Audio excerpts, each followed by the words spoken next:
Tay? Tay, gising po. Ano na naman ba, Bibong? Hating gabi na.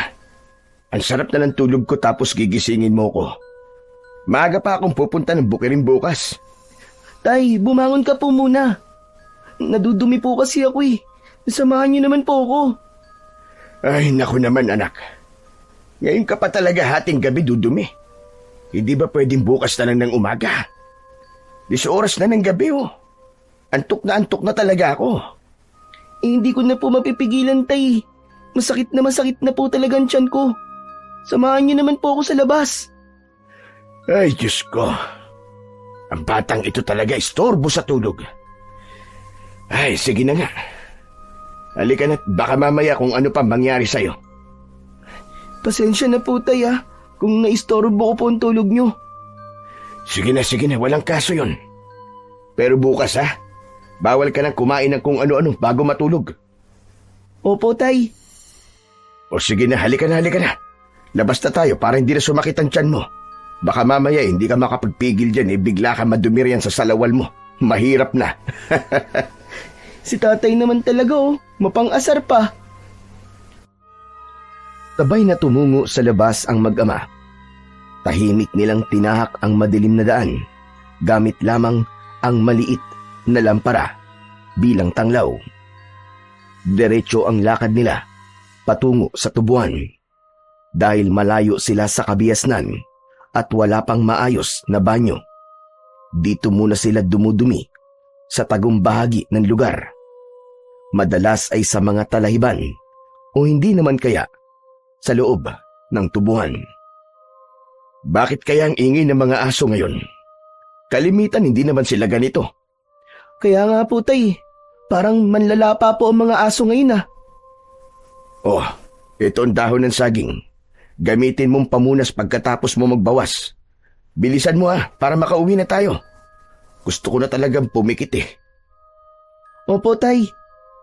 Tawagin mo na lang ako pagtapos ka na. Doon lang ako sa may bandang punong akasya na yun. Habang humihitit ako ng tabako ko. Sige po, Tay. Sumuot si Bibong. Papasok sa loob ng tubuan. Bit-bit ang layang dahon ng saging na kinuha ng kanyang tatay na gagamitin niyang pamunas matapos na dumumi.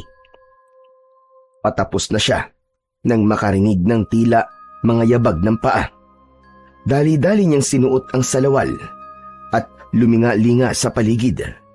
Dahil madilim at walang dalang kahit na ano, ay pinilit na lamang ni Bibong na aninagin ang paligid.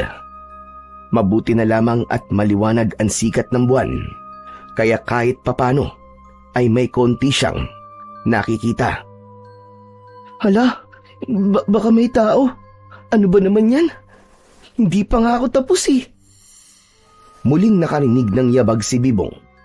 Sunod ay tunog ng kaluskos na parabang hinawi ang mga dahon ng tubo sa paligid.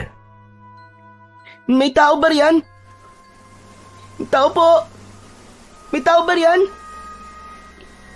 Parang wala naman yatang tao Malakas ang pakiramdam ni Bibong na parabang may mga matang nakatingin sa kanya at may mga yapak na naririnig. Hindi niya alam kung guni-guni niya lamang ang bagay na yon o sadyang may tao talaga sa paligid at hindi siya nag-iisa sa loob ng tubuhan. Maya-maya lang, nakarinig ulit siya ng kung anong kaluskos. Dahan-dahang sinundan ni Bibong ang tunog at sa hindi kalayuan, sa gitna ng tubuhan, doon niya namataan ang isang matanda na nakaluhod sa gitna ng mga natumbang tubo. May nakaukit na bilog sa paligid nito at may libro sa kanyang harapan. Nakapikit ang matanda at tila may kung anong inuusal. Ale? Ano pong ginagawa niyo riyan? Nagmulat ng mata ang matanda at mariing tinitigan si Bibong. Tila ba naiinis sa biglang pagsulpot ng bata. Sino ka? Aswang ka rin ba? Hala, hindi po ako aswang, no? Tao po ako. Kung hindi ka isang aswang, Bakit ka nandito ng ganitong oras? Hindi ba tulog na ng ganitong oras sa mga normal na tao? Ano po kasi? Kaya po ako nandito ng ganitong oras kasi po dumudumi po ako. Wala po kaming banyo, kaya dito po ako dumumi. Wala akong pakialam kung narito ka na mga oras na to para magbawas. Sana hindi mo nalang pinutol ang pansasantigwar ko. Ha? Ano pong pansasantigwar? Isang uri ng mataas na panalangin o dasal laban sa mga aswang. Naku, pasensya na po kayo kung naabala ko po kayo sa pagdadasal nyo. Bakit po kasi diyan pa kayo nagdadasal? Pwede naman po sa bahay nyo na lang Mas makapagyarihan ang pansasagtigwar sa labas at sa ilalim ng bilog na buwan. Lalo na't ngayong gabi rin ito ay may nakainkwentro kong aswang sa lugar na ito. Lumalakas din ang mga aswang tuwing bilog at maliwanag ang buwan. Wala naman pong aswang sa lugar namin. At isa pa, hindi naman po totoong aswang Sabi ni tatay, gawa-gawa lang daw po ng mga tao ang aswang para po panakot po sa mga bata.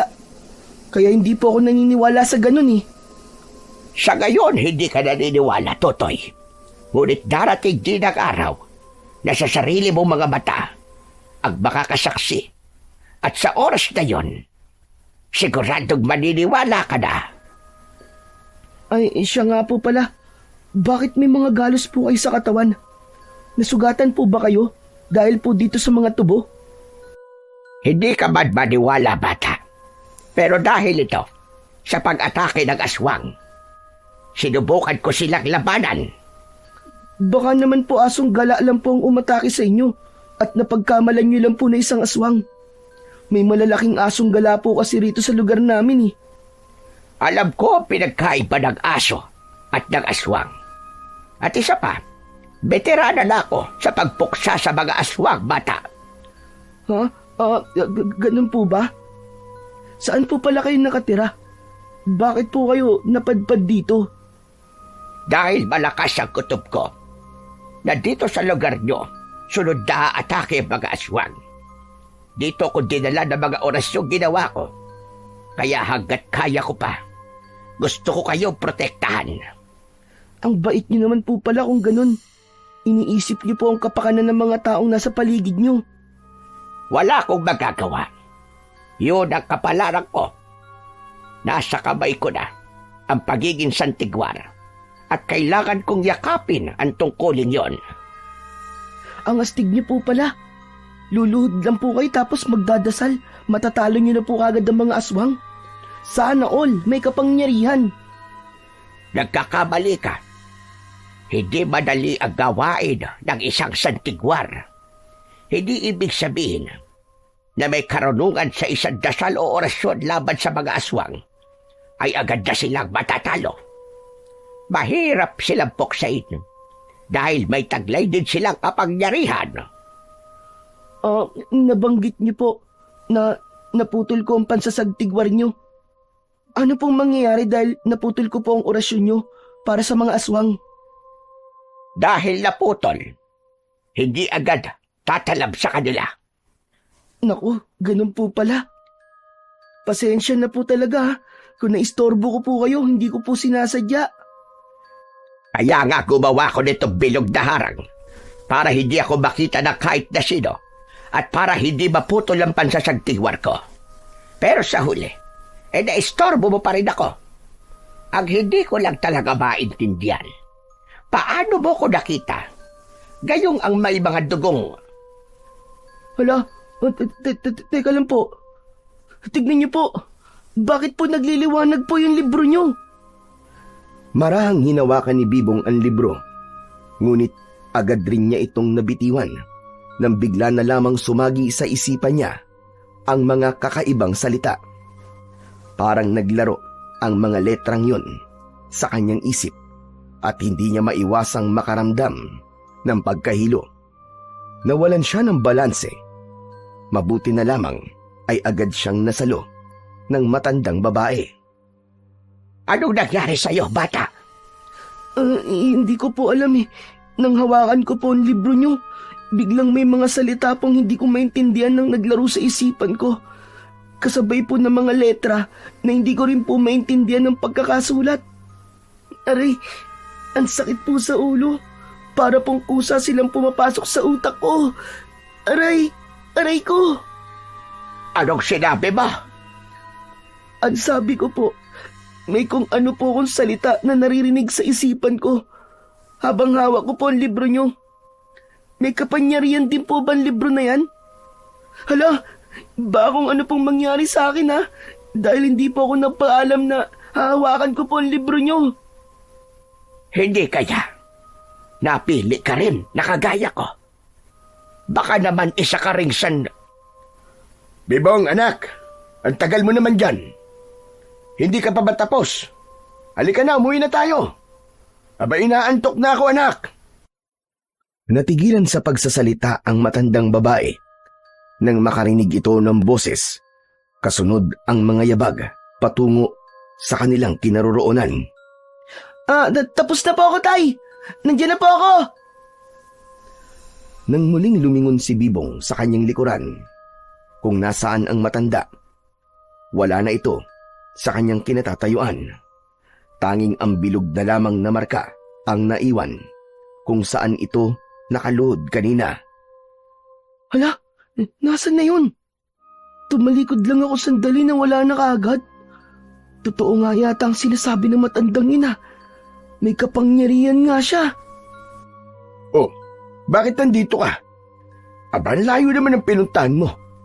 Dudumi ka lang, tinumba mo pa ang mga tubo. Pambihira ka, oo. Hindi po ako may gawa niyan, Tay. Hindi po ako nagtumba ng mga tubong yan. Sino naman ang gagawa niya, Naber? Ikaw lang naman ang tao rito. Ikaw, Bibong, ha? Hindi kita tinuruan na magsinungaling at ipasang mali mo sa ibang tao. Kapag nahuli ka na may-ari ng tubuang ito, patay tayong dalawa. Sigurado magbabayad tayo. Pero Tay, hindi naman po talaga ako may gawa niyan eh. May matanda po kasi akong nakita rito kanina, Tay. Nag-usap po kami. Tapos, nang tinawag niyo po ako, tumalikod lang po ako saglit para tignan po kayo. Pagharap ko po, wala na po yung matandang babae. Ang bilis niya nga po nawala eh. Pero hindi na po ako magtataka. Dahil sa kanya na mismo nang galing na meron daw po siyang kapangyarihan. Ay, nako anak. Antok lang yan. Tay, totoo po ang sinasabi ko, Tay. May matandang babae nga po dito kanina. Nakaluhod po siya rito. Dito po sa may bilog na marka. Anong bilog ang pinagsasasabi mo? Wala akong bilog na nakikita. Ikaw talaga, Bibong, ha? Kung ano-ano na lang ang pumapasok sa isipan mo. Tatay naman eh. Hindi naman po ako nakikipaglokohan sa inyo eh. Bakit mukha din ba ako nagbibiro, ha, Bibong? Talagang hindi ko makita ang markang bilog na sinasabi mo. Tay, nandito lang po talaga yung matandang babae kanina. Kinuwentuhan niya pa nga po ako tungkol sa pagiging santigwar niya at tungkol po sa aswang. Yan. Sa kakapakinig mo yan ng mga nakakatakot sa radyo ng kapitbahay nating si Mang Tasyo eh. Bawas-bawasan mo ng makinig ng mga ganyan, anak, ha? Dahil para lang isinasabuhay mo eh. Hindi po talaga, Tay. May matanda po talaga rito kanina. Hinawakan ko pa nga po ang libro niya. Sumakit pa nga po ang ulo ko. May mga salita po akong naririnig sa isipan ko. Tapos may mga letra at salita din po akong nakita na hindi po pamilyar sa akin.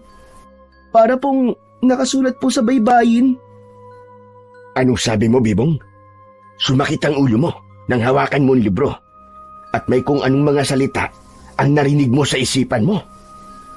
Opo, Tay. Hindi po ako nagsisinungaling. Promise po, totoo po yun. Sakaling magkita ulit kayo na matandang sinasabi mo, huwag ka nang lumapit pa sa kanya, ha? At huwag ka na ulit humawak pa sa libro niya. Naiintindihan mo ba? Opo. Pero bakit ko po kailangan na iwasan po siya, Tay? Wala naman pong ginagawa sa aking masama yung matanda eh. Mukha naman po siyang mabait eh. Huwag ka na magtanong pa. Basta sundin mo na lang ang sinasabi ko. Para rin ito sa ikabubuti mo, Bibong. Opo, Tay. Wali ka na, umuwi na tayo. Bilisan mo na maglakad. Ito na po, nakasunod naman po ako. Ano ba? Panalinga mo riyan, ha? Baka madapa ka sa ginagawa mo. Hindi ko po mapigilan, Tay, na hindi po lumingon sa likuran eh. Pakiramdam ko po kasi ngayon, parang may mga matang nakasunod sa atin. Para bang bawat hakbang po natin may anino rin pong sumusunod. Guni-guni mo lang yan, anak. Kapag ganyan ka, tinatakot mo lamang ang sarili mo. Pero tay, iba po talaga ang pakiramdam ko. Hindi ko po maipaliwanag na pakiramdam to, tay. Hindi naman po ako kinikilabutan o kinakabahan. Pero parang may malamig po na hangin na dumadampi po sa bato ko kahit wala naman pong simoy ng hangin. Tama na nga yan, Bibong. Ang mabuti pa bilisan na natin ang paglalakad. Nang makauwi na kagad tayo. Tay, teka lang po. Naniniwala po ba kayo sa aswang? Hindi ba't sinabi ko na sa'yo dati na hindi totoo ang mga aswang? Gawa-gawa lang yun ang mga tao para panakot sa mga bata. Para hindi na sila gumala pa paggabi na. Pero bakit sinabi po na matandang yun? Na totoo po ang aswang at nakikipaglaban pa nga po siya sa mga to. Hindi ba pinaalalahanan na kita kanina na wag mo nang babanggitin pang matandang yon? Kung totoo man ang sinasabi mo na may nakita kang matanda sa gitna ng tubuang yon, sigurado akong baliw yun. May sira sa isip kaya gumagawa ng kwento. Kaya wag ka na magpaniwala pa sa mga ganon, anak. Opo, tay. Oh, nandito na tayo sa bahay. Sige na, matulog ka na. At may pasok ka pa bukas. Pagkarinig nun, agad pumasok si Bibong at Goyong sa kanilang silid. Wala pang ilang minuto ay agad na nakatulog ang mag-ama. Ngunit ilang sandali lamang, sumigaw at habol hiningang napabalikwas ng bangon si Bibong sa kanilang banig. Napakapit siya sa dibdib at nagpalinga-linga sa paligid. Sa gulat naman ni Mang Goyong, sa biglang pagsigaw ng anak, nagising rin siya at napabangon na rin. Anak, Bibong, ano ba nangyayari sa'yo? Ano ka ba naman? At bigla-bigla ka nalang sumisigaw. Tay, sinusundan po ako ng anino. Binubulungan po niya ako ng mga dasal at orasyon. Nagpakita rin po ulit sa akin ng mga letra na hindi ko po maintindihan. Sinasabi niya po, natanggapin ko po ang kapalaran ko. Hinahabol niya po ako, tay. Halika, matulog ka na. Panaginip lang yan, anak. Pero tay, parang totoo po eh. Tay, natatakot po ako. Huwag kang matakot, Bibong. Walang humahabol sa iyong anino. Panaginip mo lang yun. Maniwala ka. Opo, tay. O siya, sige na, tumahang ka na rin. Paano kasi? Sinabihan na kita na huwag ka nang makikinig pa sa mga nakakatakot na kwento doon sa radyo ni Mang Tasyo. Hindi ka kasi nakikinig eh. Yan tuloy, kung ano-ano na lang ang pumapasok sa kokote mo. Pasensya na po, tay. Gusto na yung iyak mo, ha? Matulog ka na dyan at may pasok ka pa bukas sa umaga. Kinabukasan, sabay na umalis ng bahay sina Bibong at Goyong. Pero magkaibang daan ang kanilang tinahak. Kinakailangan agahan ni Bibong ang pag-alis sapagkat medyo may kalayuan ang kanilang paaralan mula sa bahay nila. Samantala si Mang Goyong naman ay magtutungo sa bukirin. Panahon kasi ng anihan, kaya't kailangan niyang makarating ng maaga para mas marami siyang maani at kitain sa maghapon. O siya, Bibong, dito na ang daan ko. Mag-ingat ka sa daan papuntang eskwelahan, ha? Opo, tay. Oo nga pala, kung maaga ka makakauwi, huwag ka nang dumaan sa bukid, ha? Para tulungan ako sa pag-aani. Dumiretso ka na lang sa bahay para makapagpahinga ka na. Ako na rin ang bahala sa ulam. Dadaan na lang ako sa bayan mamaya. Sige po, tay. Ingat po kayo sa trabaho niyo, ha? Galingan mo sa klase, anak, ha? Huwag kang pasaway. Opo. Habang naglalakad, hindi pa rin maalis-alis sa isip ni Bibong ang bangungot na napanaginipan niya kagabi. Pinilit na lamang niyang isantabi ang bumabagabag sa kanya at itinuon ang pansin sa klase nang makarating na siya sa paaralan. Pagsapit ng uwian, biglang bumuhos ang malakas na ulan. Naisip ni Bibong na hintayin muna itong humupa. Ngunit nag-aagaw na ang liwanag at dilim. Hindi pa rin ito tumitila. Sa huli, napilitan siyang suungin ang ulan pauwi. Ayaw niyang gabihin pa sa daan. Subalit, hindi nga siya nagkamali. Dumilim na nga nang nasa kalagitnaan pa lamang siya ng paglalakad. Wala rin siyang dalang flashlight, kaya bahagya siyang nahihirapan na aninagin ang paligid. Natatakot na rin si Bibong dahil hindi na pamilyar sa kanya ang paligid. Hala, nasaan na ba ako? Ang hirap naman kasi, hindi ko makita ng maayos ang dinadaanan ko. Nagpatuloy pa sa paglalakad ang batang si Bibong. Hanggang sa dulong bahagi ay may nakita siyang munting liwanag na parabang ilaw na mula sa gasera. Nang lapitan niya yon, liwanag yun mula sa isang barong-barong. Tao po? Tao po? May tao ba riyan? Pwede po bang makipasok? Giniginaw na po kasi ako. Maya-maya lamang din, isang matandang babae ang sumilip nang magbukas ang pintuan. Agad na namukaan ni Bibong ang matandang yon, sapagkat ito rin ang matandang babae na nakita niya sa gitna ng tubuhan. Kayo po pala yan? Dito po pala kayo nakatira? Oo. At anong ginagawa mo dito, iho? Paano ka napadpad dito? Paano mo nakita ang bahay ko? Naligaw po ako. Hindi ko po kasi maaninagandaan. Hanggang may nakita po akong konting liwanag nang tignan ko po kung saan po nanggagaling. Dito po pala sa barong-barong nyo. Ang ibig ko sabihin, saan ka dumaan? Sa daanan po. May orasyon ang paligid ng bahay ko. Paano mo to nakikita? Hindi ka man lang ba napasok?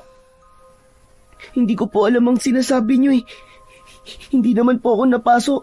Sa katunayan nga po, giniginaw na po talaga ako ngayon. Pwede na po bang pumasok kahit saglit lang? Ang lamig-lamig na po kasi. Papahupain ko lang po ng konting ulan tapos aalis na rin po kagad ako. O siya, sige na, pumasok ka. Saan ka ba naggaling at naligaw ka rito? Galing po ako sa eskwelahan eh. Hindi ko naman po alam na uulan. Kaya hindi po ako nakapagdala ng payong.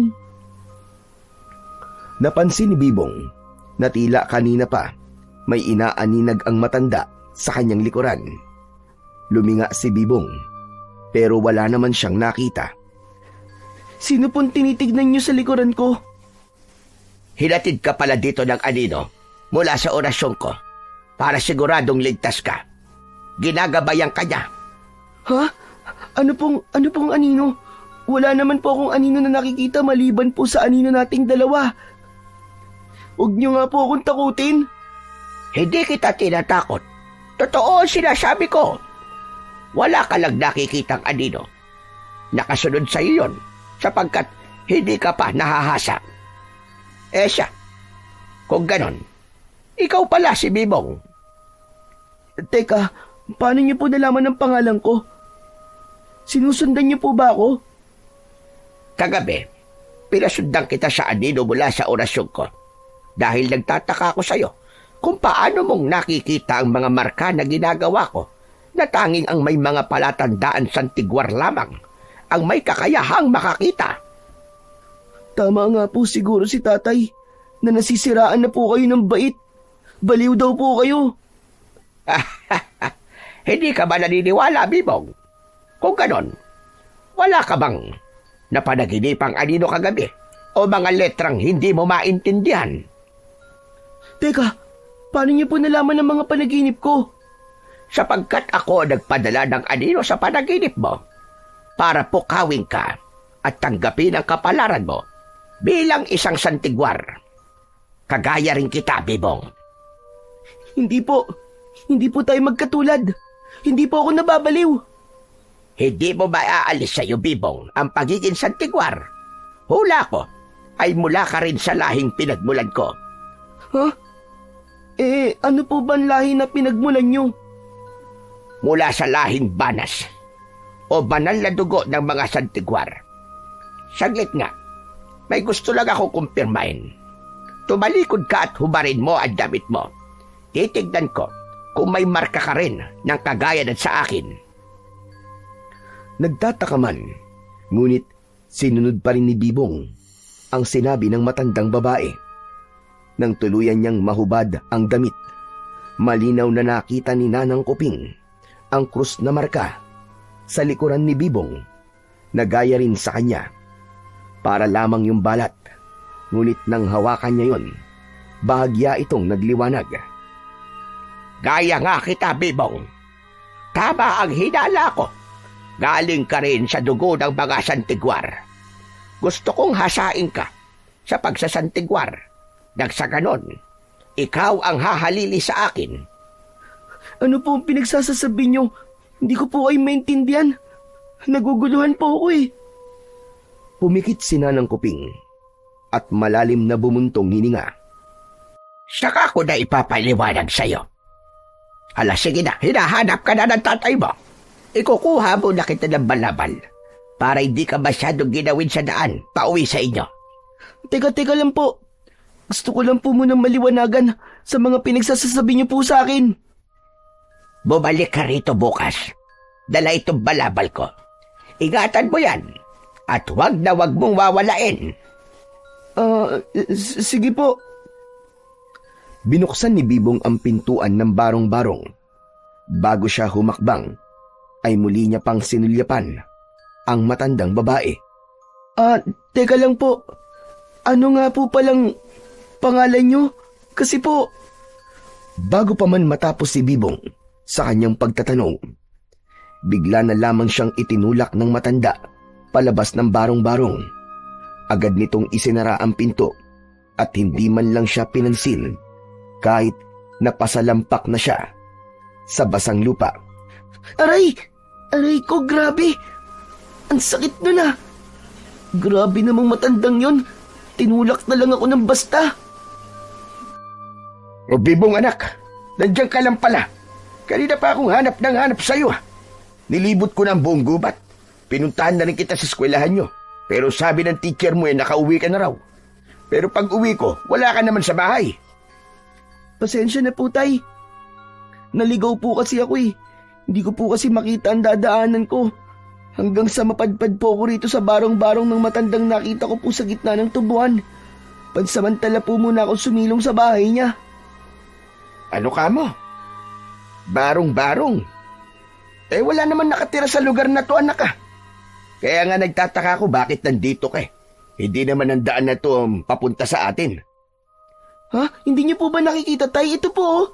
Nandito lang po sa tapat natin ng barong-barong. Anak na, ano pinagsasasabi mo? Walang barong-barong sa tapat natin. Mga malalaking puno lang ang nariyan at nagtataas ang damo. Bakit hindi niyo po ba makita ang mga nakikita ko, tatay? Nagtataka na po ako. Baka naman nilalagnat ka. Sinapo ni Manggoyong ang noo ng anak at agad siyang nagitla nang maramdaman na nag-aapoy nga si Bibong sa lagnat. Anak na, ito na nga ba sinasabi ko, nilalagnat ka nga. Halika na, umuwi na tayo. Nagdidiliryo ka na sa lagnat mo kung ano-ano na ang mga nasasabi mo eh. Hindi tayo totoo po ang sinasabi ko sa inyo. Ito nga po, ito pong balabal. Pinahiram po sa akin ng matandang babae para hindi po ako ginawin. Pakiramdam ko po, naglalabas ito ng init dahil ang sarap po sa pakiramdam. Ay naku, wala ka namang suot na balabal, anak eh. Mabuti pa, papasanin na lang kita at nang makauwi na kagad tayo at nang makainom ka na kagad ng gamot. Ano po ba nangyayari sa akin, tay? Bakit may mga bagay po akong nakikita na hindi nyo naman po nakikita? Hindi po kaya totoo ang sinabi ng matanda? Nag-aaya rin niya ako na mula ako sa dugo ng mga banas o dugong bughaw ng mga santigwar? Huwag kang maniwala sa matandang yun, anak. Hindi ka kagaya niya. Tulad mo ko, normal ka. At wala kang dugong santigwar. Kung wala po akong dugong santigwar, bakit po hindi na maalis-alis sa isipan ko ang mga bulong na para bang mga dasal at mga letrang parang nakasulat po sa baybayin? Bakit para pong may misyon akong dapat gampanan, tay? Ay nako, tumahimik ka na nga, Bibong. Ayoko nang marinig pa ulit yan sa'yo, ah. Makinig ka sa akin. Hindi ka na pwede pang pumunta sa matandang yon. Sa oras na suwayin mo ko, ikukulong talaga kita sa bahay. Pero tay, Wala nang pero-pero. Sundin mo na lang ang sinasabi ko sa'yo, Bibong. Dahil para rin naman sa ito. opo, 3 araw na ang lumipas. Ngunit hindi pa rin naibabalik ni Bibong ang balabal na ipinahiram ng matanda. Ilang ulit na rin niyang binalak na puntahan ito dahil ilang gabi na siyang binabagabag ng paulit-ulit niyang panaginip. Pero tuwing sinusubukan niyang puntahan ang matanda, agad niyang naaalala ang mahigpit na bilin ng kanyang ama. Ngunit isang gabi, hindi makatulog si Bibong. Kusa na lamang siyang napatayo mula sa kanyang banig at sinilip pa ang kanyang ama na mahimbing na natutulog. Dahan-dahan niyang binuksan ang pinto ng kanilang bahay at lumabas. Dala ang isang gasera habang tinatahak ang daan. Napahinto siya sa tapat ng barong-barong ni Nanang Kuping. Ilang saglit lamang ay nagbukas ito ng pinto at iniluwa ang matanda na parabang alam na nito na darating si Bibong. Ikaw pala yan. Ilang araw na kitang hinihintay, Bibong. hanggang ngayon po, hindi ko pa rin po alam ang pangalan niyo. Tawagin mo na lamang akong Nanang Kuping. Butit nandito ka na, Bibong. Ilang araw din ako naghintay sa pagbabalik mo. Pero Nanang Kuping, hindi po dapat ako nandito. Magagalit po ang tatay ko kapag nalaman niya po na pinuntahan kita. Hindi ko alam kung ano ang kinagagalit ng tatay mo. Ngunit alam ko na may malalim yung dahilan. Yun nga po ang hindi ko nga rin po maintindihan. Bakit parang may sariling buhay po ang mga paa ko at basta na lang po ako naglakad papunta po dito. Tingnan mo at sariling kapalaran mo na ang naghatid sa'yo dito. Mabuti pa, umuwi na po ako bago pa po magising si tatay. Bebong, makinig ka. Bebong, makinig ka. Alam kong nararamdaman mo rin na tila may kung anong nananalaytay sa dugo mo. Tutulungan kita, Bebong, dahil gaya rin kita. Halika sa loob, pumasok tayo. At may ipapakita ko sa iyo. Pero, halika muna, kahit saglit lang. Sabay na pumasok si Bibong at Nanang Kuping sa loob. Napabuntong hininga na lamang siya habang hinahakbang ang kanyang mga paa. Dumiretso sila sa isang sagradong silid sa dulo ng barong-barong. Pumikit si Nanang Kuping sa kamay kung anong inusal. Kalaunan, kusa itong bumukas. ang galing. Paano niyo pong nagawa yun?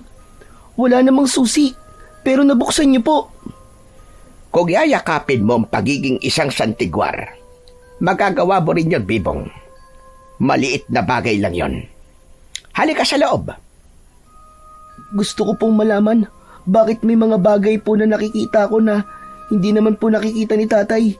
Gaya na lang po nitong barong-barong nyo na kahit nasa harapan na po niya, hindi pa rin po niya nakikita. At ang balabal nyo po. Dahil hindi mo kagaya ang tatay mo, maaaring sa dugo ng nanay mo nakuha ang pagiging santigwar mo. At isa pa, ay may banal na orasyon ang paligid nito barong-barong ko na hindi kaya buksan ng mga normal na tao. At ang aswang na magtatangkang pumasok ay maaaring masunog ang balat. Hindi ko po alam. Matagal na pong wala ang nanay ko eh.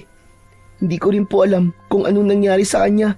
Tuwing bubuksan ko po kasi ang usapan tungkol po sa nanay ko, nagagalit po si tatay eh. Hindi niya po sinasabi ang dahilan ng pagkawala po ni nanay. Baka naman kasi may tinik pa rin sa dibdib ang tatay mo tungkol sa pagkawala ng nanay mo. Kaya ayaw niyang pinag-uusapan niyo ang ganong bagay. Siguro nga po. Bakit niyo po pala ako dinala sa silid na to? Ano pong ipapakita niyo po sa akin, Nanang Kuping? Binuksan ni Nanang Kuping ang isang maliit na baul at agad na kumawala ang matinding liwanag mula rito. Aray, ang silaw naman. Ang sakit po sa mata. Ano pong meron sa baul na yan? Saglit na binalot ng kislap ang buong paligid hanggang sa tuluyang humupa.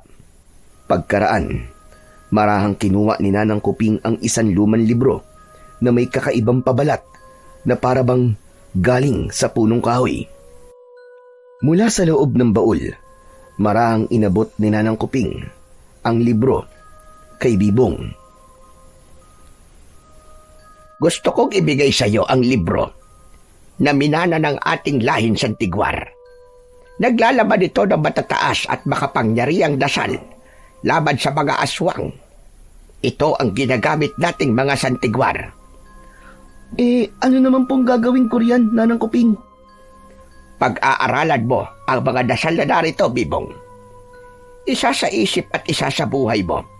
Sa oras na muling umatake ang mga aswang, lalo na't nararamdaman ko na naghahanda na sila para sa pagsalakay. Naaalala mo ba ang sinabi ko sa iyo? Na sa oras na bilog at maliwanag ang buwan, lumalakas din sila. Sa ikatlong kabilugan ng buwan na mangyayari yon, pagkaraan ng 3 linggo, paniguradong susubukan nilang maghari. Ha? Pero bakit po ako? Bata pa po ako eh. At wala po akong alam sa ganyan. Tutulungan kita, Bibong. At sa tulong rin ng banal na librong ito, alam kong magtatagumpay ka. Baka hindi ko po kaya. Magtiwala ka sa sarili mo. Basta't hindi maaagaw at mapupunit ang huling pahina kung saan nakalagay ang dasal para sa pagpapalakas ng mga aswang. Sinisigurado kong matatalo natin sila. Bakit hindi na lang po kayo, Nanang Kuping? Hindi po ba gamay niyo na po ang pagpuksa sa mga aswang? Bakit kailangan ako pa po? Tama ka, Bibong. Gamay ko na nga ang pagpuksa sa kanila. Pero hindi na ako ganong kalakas gaya ng dati. Kasabay ng pagtanda ko ang paghina rin ng kapangyarihan ng pagsasantigwar ko. Kaya kailangan ko ng tulong mo, Bibong. Tanggapin mo na ang kapalaran mo. Tulungin mo ako. Pero natatakot po ako eh. Huwag kang matakot. Wala ka rin dapat na ipag-alala. Dahil di ba, sinabi ko, sasanayin kita. Tuturuan kita ng mga dapat mong gawin para mapuksa mo ang mga aswang. Hindi ka nag-iisa. Kasama mo ako, Bibong. Pero si tatay po, paano ko po sasabihin sa kanya to? Siguradong hindi niya po ako papayagan. Hayaan mo muna ang tatay mo. Sa ngayon, hindi niya pa matanggap kung ano talaga ang anak niya. Pero sa oras na makita niya nang lumalaban ka at kaya mo protektahan ang sarili mo, siguradong matutuwa at ipagmamalaki ka nun. Talaga po? Oo naman. O sa halika rito, Bibong. Gusto ko rin ibigay sa iyo ito. Nakangiting iniabot ni Nanang Kuping ang punyal kay Bibong. Ngunit nag-alinlangan pa ang bata kung dapat ba niyang tanggapin yun o hindi. Biglang ibinuka ng matanda ang kanyang sariling palad at saka ito sinugatan. Dahilan upang magitla si Bibong. Kasunod ay lumapit si Nanang Kuping kay Bibong. Saka sinugatan din ang palad nito. Ipinatak ni Nanang Kuping ang kanyang dugo at dugo ni Bibong sa punyal. Saka pumikit at marahang bumigkas ng isang sagradong dasal. Nang silipin muli ni Bibong ang palad ng matanda at ang kanyang palad, wala na roon ang sugat. Walang kahit maliit na marka ang naiwan. Wow! Ang galing ah! Para pong magic! Hindi ako makapaniwalang gumaling ang sugat sa palad natin. Tanggapin mo na ang punyal na ito, Bibong. Ito ang gagamitin mo sa data. Bakit niyo po pinatakan ng dugo ko at ng dugo niyo po ang punyal na to, Nanang Kuping? Dahil banal na sugo ang dugo ng isang santigwar. Ang ating dugo ay may bisa ng dasal at basbas. Kaya't ito ang magiging susi para maging sagradong sandata ang punyal. Kung walang dugon santigwar, karaniwang bakal lang ang punyal. Pangontra rin ito, sa dugo ng dilim. Ang aswang ay may dugo ng kadiliman, samantalang ang santigwar ay may banal na dugo. Kapag nagsanib ang dugo ng santigwar sa isang bagay, nililinis at pinuputo nito ng liwanag ang bagay na yon, kaya't kayang wasakin ang dugo ng dilim. Wow! Ang galing po talaga! Sa ilang alamat ng ating lahi, sinasabi ring ang mga unang santigwar ay nakatanggap ng ganitong kaalaman bilang pamana. Kaya't bawat susunod na henerasyon, kailangang ipasa sa pamamagitan ng dugo upang manatiling buhay ang kapangyarihan. Paano naman po ang librong ito? Binuksan ni Bibong ang librong ibinigay ng matandang babae at sa mismong paglapat ng kanyang palad sa pahina ay bigla siyang nakaramdam ng kakaiba at tila may kuryenteng dumaloy sa kanyang mga ugat. Sunod-sunod na mga salitang hindi niya maintindihan ang umalingaw-ngaw sa kanyang isipan. Para bang may iba't ibang boses ang bumubulong sa kanya na pilit na pumapasok sa kanyang isipan. Mariin siyang napasapo sa ulo, habol hininga at halos manginig, hanggang sa unti-unting nagdilim ang kanyang paningin at tuluyang nilamon ng dilim ang kanyang ulirat. Bibong! Bibong anak, gumising ka! Anak, uuwi na tayo. Nandito na si tatay. Huwag ka mag-alala. Ano mang oras ay magigising na siya. Hindi lang kinaya ng katawan niya ang bisa ng dasal ng santigwar. Wala kang dapat ikatakot. Anong walang dapat ikatakot? Kung ano mang mangyari sa anak ko, kasalanan mo yun. Sinisigurado ko sa iyo na walang mangyayaring masama sa anak mo. At isa pa, huwag mong ipagkait kay Bibong ang kapalaran niya, Goyong. Isa siyang santigwar at hindi mo mababago yon. Hayaan mo na ang bata ang pumili ng landas na tatahakin niya. Hindi ako makapapayag. Normal lang anak ko at hindi niyo siya kagaya. Katulad ko siya. Wala kang magagawa, Goyong. Nakaukit na yan sa palad ng anak mo. Hindi ka ba natutuwa na maging isang magaling na tagapagpuksa ng aswang ang anak mo? Hindi. Dahil ayokong magaya siya sa nanay niya. Namatay ang asawa ko dahil sa mga lecheng aswang na yun. At dahil ginampanan niya ang tungkulin niya bilang santigwar. Kaya hindi ako papayag sa kagustuhan mo. Anak ko na lang ang meron ako ngayon. Hindi ko nakakayanin pang dumating ang araw na mawawala rin siya sa akin. Kaya hindi ko papahintulutan ang anak ko na maging kagaya mo. Iba ang kapalaran ng anak mo sa nanay niya. Hindi porket nawala ang asawa mo, mawawala rin sa iyo ang anak mo, Goyong.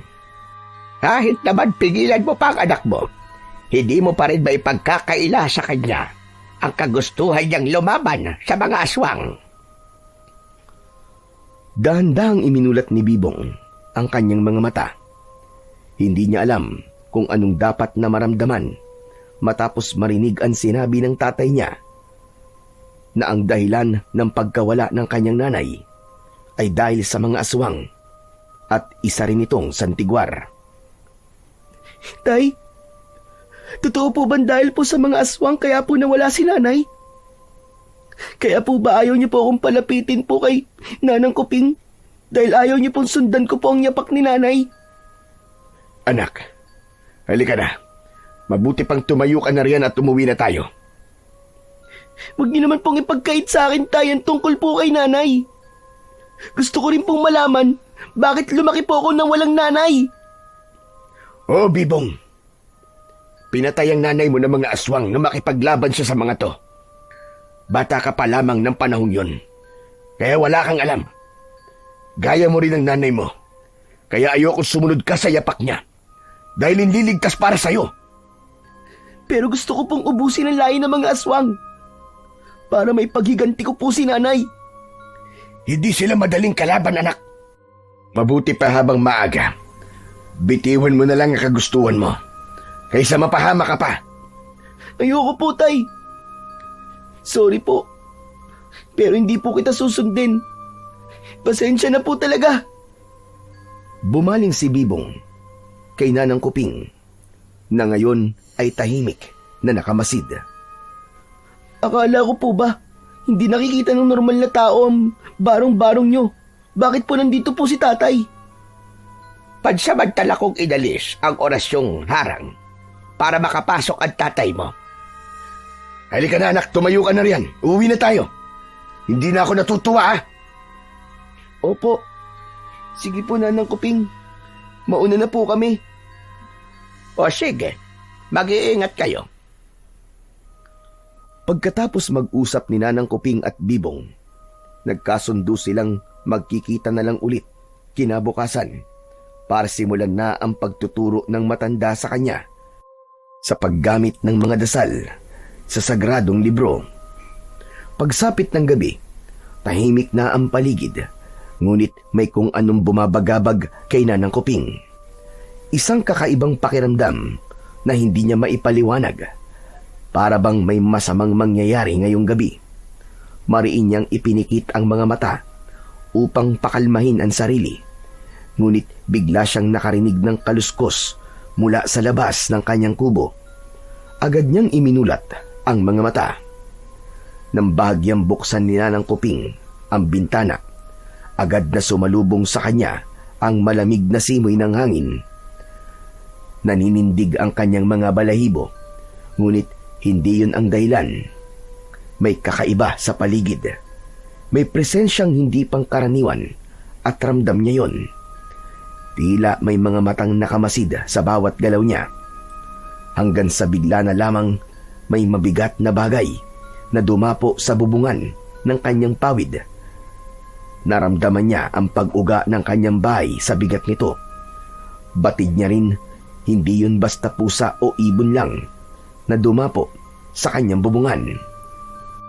Diyos ko po, naloko na. Minanmanan ako ng mga tusong aswang. Hinintay lang nila na tanggalin ko ang banal na harang bago sila sumugod. Agad siyang bumangon at hinugot ang maliit na sundang mula sa kanyang bulsa. Napalunok pa si Nanang Kuping at lalo pang hinigpitan ang pagkakahawak nito. Dahan-dahan siyang lumapit sa pinto at sumilip sa labas. Maingat siyang lumabas ng bahay. Iniwasan niyang makalikha ng kahit na anong ingay na makakakuha ng atensyon ng kung anong nilalang. Ngunit nang igala niya ang kanyang paningin sa bubungan, nanlaki ang kanyang mga mata dahil may isang nakakatakot na nilalang ang nakadapa roon. Ang mukha nito'y balot ng dugo at napakadungis. Namumula ang mga mata na parabang nagliliyab sa galit at gutom. Maitim ang balat, kasing itim ng uling. Nakalantad din ang matatalas at mahahabang ngipin na waring sabik lumapa ng laman, at ang balat sa paligid ng bibig at pisngi ay nanunuklap. Napasingot si Nanang Kuping dahil sa bawat paghinga ng nilalang, umaalingasaw ang mabahong amoy ng bulok na karne mula roon. Napaatras siya. May aswang sa kanyang bubungan at batid niyang may kinalaman ito kay Bibong at sa pagiging santigwar ng bata. Kanina pa niya ramdam ang kakaibang enerhiya. Natiktikan siya ng mga ito at marahil nahalata na ng mga nilalang ang kanyang binabalak na si Bibong ang susunod sa kanyang yapak. Agad siyang nagtago sa likod ng malalagong halaman upang hindi siya matuntun. Mula roon, nakita niyang gumalaw ang nilalang at bumaba sa tapat ng kanyang pinto. Naningkit ang mga mata ni Nanang Kuping habang pinagmamasdan ang bawat kilos nito. Pumasok ang aswang sa kanyang bahay, ngunit hindi nagtagal ay lumabas din ito habang humihiyaw. Nagngangalit at nalalapnos ang balat dahil sa orasyong inilagay niya roon. Mabilis na iginala ng aswang ang tingin hanggang sa napako ang mga mata nito sa may halamanan. Ngumisi ang aswang habang mariing nakatitig kay Nanang Kuping. Naloko na. Nakita niya na ako. Bago pa man lumabas ng barong-barong, ay nakapaghanda na si Nanang Kuping sa mga hakbang na gagawin. Batid niya ang maaaring mangyari at handa na siya sa pagsugod ng aswang. Mahigpit niyang hinawakan ang sundang at nang sa isang iglap ay mabilis na gumalaw ang aswang. Agad siyang lumayo mula sa halamanan upang maiwasan ang matatalim nitong kuko. Anong kailangan mo sa akin? Alam ko na. Ang banal na libro ng mga santigwar ba ang hanap mo? Kaya ka pumasok sa barong-barong ko ay para nakawin ito. Hindi mo ito makukuha ng ganun-ganun na lang. At wala na sa akin ito. May iba ng may-ari ng libro. At kahit matanda na ako, kaya pa rin kitang patumbahin. Sa isang iglap, muling sumugod ng aswang. Ang mahahabang kuko nito, parang patalim na handang bumasag ng laman. Iniwasan ni Nanang Kuping ang nilalang. Sa sandaling nakakuha siya ng puwang, mabilis niyang hinugot ang sundang at ibinaon sa tagiliran ng halimaw. Umalingaw-ngaw ang nakakakilabot na hiyaw ng aswang. Yumanig ang paligid sa tindi ng sigaw nito habang umaagos ang maitim na dugo. Sumigaw pa ito sa sakit, ngunit imbis na umurong, lalo itong nagngingit-ngit sa galit. Muling sumugod ang aswang at sa bilis ng galaw nito ay nagawang masugatan ang braso ni Nanang Kuping. Napaluhod siya sa damuhan at agad niyang naramdaman ang hapdi at panghihina. Lumatay ang sakit ng ginawa ng aswang sa kanyang katawan. Mariin niyang ipinikit ang mga mata at sinimulang iusal ang dasal ng mga santigwar. Unti-unting nagliyab ng malamlam na asul ang kanyang katawan. Nagliwanag ito na babalot ng banal na proteksyon. Sa bawat salitang binibigkas ni Nanang Kuping, lumalakas ang ningning ng liwanag hanggang sa kumalat ito sa paligid. Nang masilayan ito ng aswang, agad itong umurong. Napapikit sa sobrang silaw, napapaatras at parabang sinusunog ng liwanag ang kanyang balat. Umatungal ito at sa isang iglap ay nagmamadaling tumalon-talon, palayo, hanggang tuluyang maglaho sa dilim ng kagubatan. Naiwan si Nanang Kuping na hingal na hingal. Hawak ang kanyang sugatang braso. Alam niyang hindi pa tapos ang laban. May susunod pa at marami pa ang mga nilalang ng dilim. Hindi maaari ito. Kailangan ko nang sanayin si Bibong sapagkat mas malalakas pang nilalang at siguradong darating.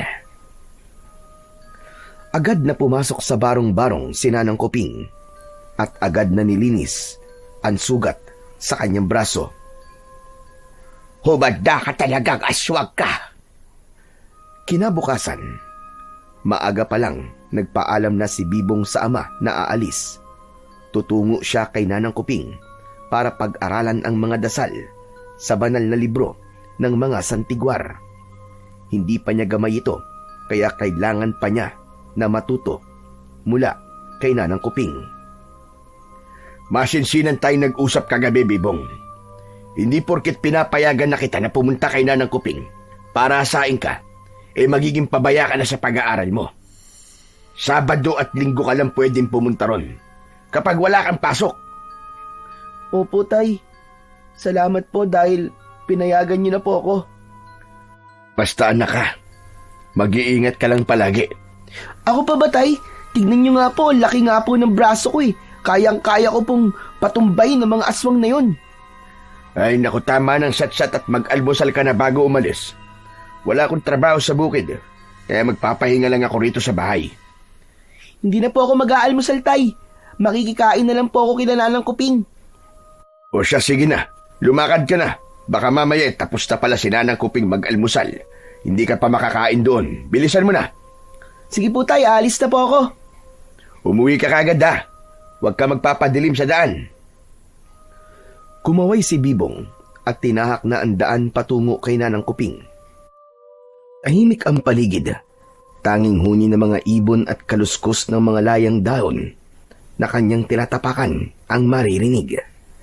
Sa kalagitnaan ng kanyang paglalakad, bigla siyang nakarinig ng iyak. Inilibot niya ang paningin, ngunit walang tao sa paligid. Nagtaka siya hanggang sa mapatingala at mamangha ng may batang lalaki na kasing edad niya ang nakaupo sa mataas na sanga ng puno at humahagulgol. Hoy! Bata, anong ginagawa mo dyan? Napahinto sa pag-iyak ang bata at animoy nagulat nang makita si Bibong. Agad itong bumaba mula sa itaas ng puno at hinarap siya. Sino ka? Bakit ka nandito? Ako nga pala si Bibong. Napadaan lang ako dito. Ikaw, bakit nandun ka sa taas ng puno? Bakit ka dumaan dito, ha? Ha? Bakit bawal bang dumaan dito? Oo, bawal dumaan dito. Bakit pagmamay-ari mo ba to? Hindi. Hindi naman pala eh. Di pwedeng dumaan dito. At saka, saan mo ako gustong padaanin? Dito naman talaga ang daanan. Hindi mo ako naiintindihan eh. Binabalaan lang kita na hindi ligtas ang daanan na to. Pero ilang beses na akong dumaraan sa parting to. Wala naman nangyayari sa akin. Teka nga, maiba tayo. Bakit ka nga pala umiiyak? Wala. Napagalitan lang ako ni tatay. Huwag mo na akong pansinin. Sige na, pwede ka nang umalis. Baka naman kasi may nagawa kang mali kaya ka napagalitan. Ang tatay ko nga minsan ganyan din eh. Wala. Hindi mo rin naman ako maiintindihan eh. Hindi ka rin dapat nandito. Alam mo bang mapanganib sa lugar na to? Mapanganib? Ibig mo ba sabihin dahil sa mga aswang? Maaga naman ngayon eh. Kaya sigurado na hindi naman sila aatake. Oo nga. Pero mag-iingat ka pa rin. Hindi mo alam ang kakayahan ng mga aswang. Oo naman. Hindi ko naman minamaliit ang mga aswang no. Pero ikaw, ayos ka na ba? Naglayas ka ba sa inyo dahil pinagalitan ka ng tatay mo? Uuwi rin naman ako maya-maya. Nagugutom na nga ako eh. Tara sa bahay namin. Doon ka na muna makikain. Talaga ba? Ayos doon sa'yo na makikain ako sa inyo? Oo naman. Kaysa naman magutuman ka rito. Kung hindi ka naman nahanapin sa inyo, walang kaso sa akin na sumama ka sa bahay. Walang maghahanap sa akin. Sinisigurado ko yan sa'yo. Sakto. Kasi pag alis ko ng bahay, nagluluto si tatay ng tinolang manok. Panigurado ko, naluto na yun ngayon. Kaso, nahihiya pala ako. Baka pagalitan ka ng tatay mo kapag dinala mo ako sa inyo. At baka isipin niya na pumunta lang ako sa inyo para makikain lang. Ano ka ba naman? Mabait ang tatay ko no, kaya halika na. Huwag ka na magpapilit. O sige. Salamat ah. Wala yon. Ay siya nga pala. Ano nga palang pangalan mo? Ako si Melchor. Melchor, saan ka pala nakatira? Ang sabi mo hindi ligtas sa lugar na to, di ba? Bakit nandito ka? Sanay na kasi ako sa lugar na to. Kumbaga, gabay ko na ang mga panganib dito. Hindi ba talaga magagalit ang tatay mo na isama mo ako sa inyo? Paulit-ulit ka naman eh. Hindi nga. Mabait si tatay, sigurado magkakasundo kayo. At saka, sasabihin ko kay tatay na kaibigan kita. Ha? Kaibigan? Oo, kaibigan. Hindi mo ba alam yun? Ngayon lang kasi ako nagkaroon ng kaibigan eh. Wala rin naman ako masyadong kaibigan kasi mahirap maganap ng tunay na kaibigan. Minsan kasi, pagsasamantalaan lang nila ang kabaitan mo. Kaya nga, minsan ka lang makakakita ng maaasahan mo. Pero, sigurado ka ba na kaibigan mo na ako? Bago lang naman tayo magkakilala. Hayaan mo na. Hindi naman masusukat sa tagal ng pagkakaibigan eh. At saka, hindi mo naman siguro ako gagawa ng masama, no? At isa pa, mukha ka namang mabait at maaasahan eh. Salamat kung yun ang tingin mo sa akin. Siya nga pala. Saan ka nga pala pupunta kanina? Natigilan si Bibong at hindi alam kung dapat ba niyang sabihin kay Melchor na papunta siya kay Nanang Kuping para sa pag-aaral ng mga dasal ng Santiguar. Wala. Mamamasyal lang ako. Nagpapahangin. Mainit kasi. Sa susunod, Bibong, huwag ka basta-bastang mamamasyal sa kagubatan na ikaw lang mag-isa. Dahil sa mga nakaraang kabilugan ng buwan, malakas ang mga aswang kahit sa umaga. Saan mo naman nalaman yan? Wala, narinig ko lang. Ganun ba? O sige, halika na. Bumaba na tayo para makakain na tayo. Gutom na rin ako eh. Hindi pa kasi ako nag-aalmusal. Magkasabay na tinahak ng dalawa ang daan pabalik sa bahay nila Bibong. Napansin niya na ang bawat madaanan nila ay minamarkahan ni Melchor.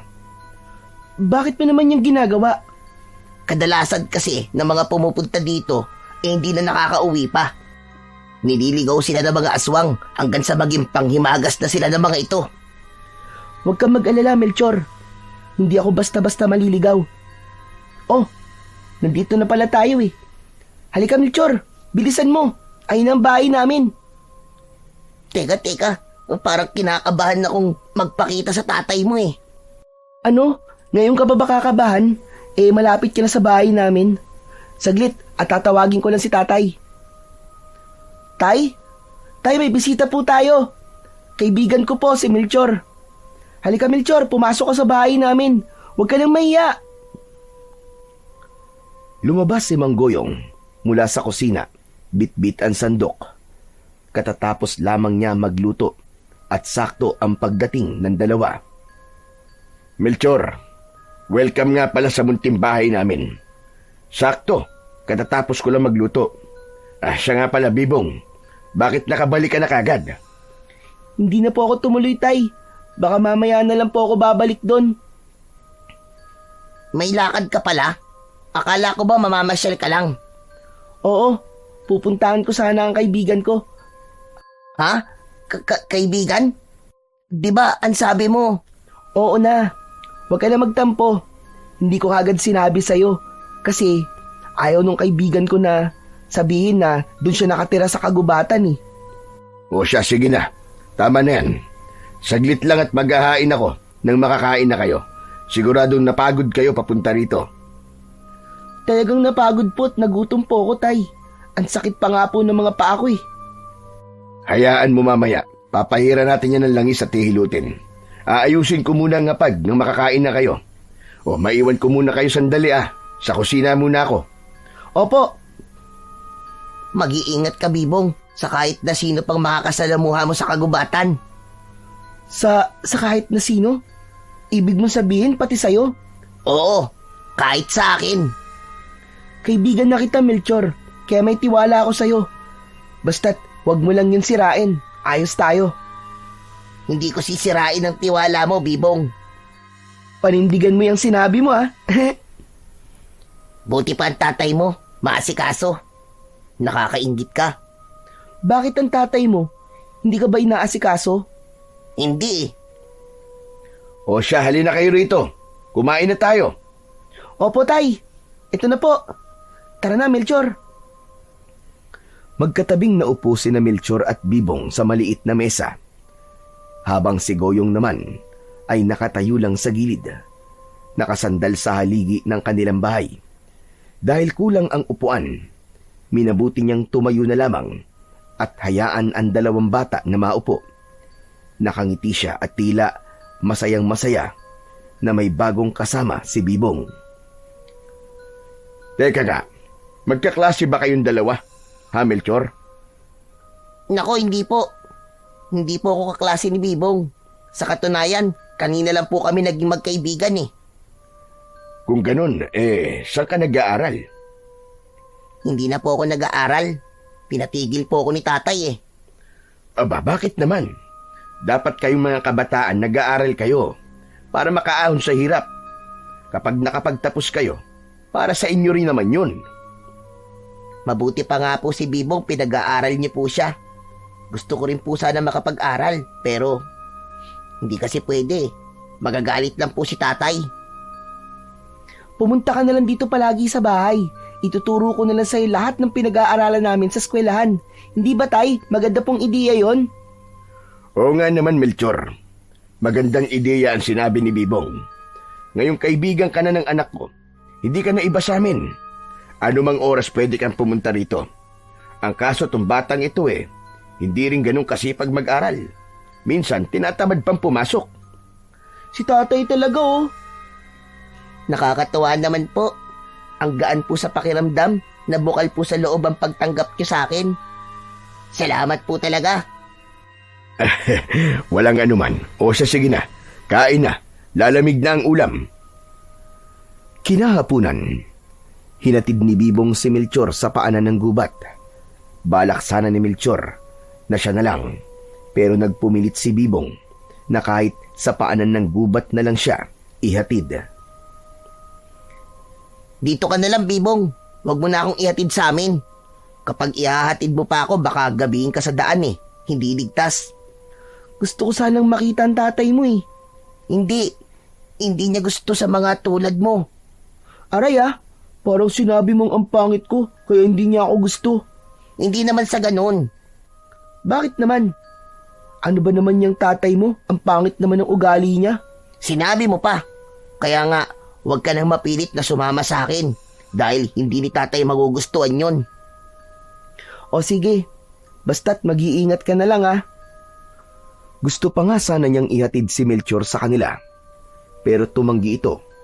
Ilang saglit pang pinagmasdan ni Bibong si Melchor nang tuluyan na itong mawala sa kanyang paningin.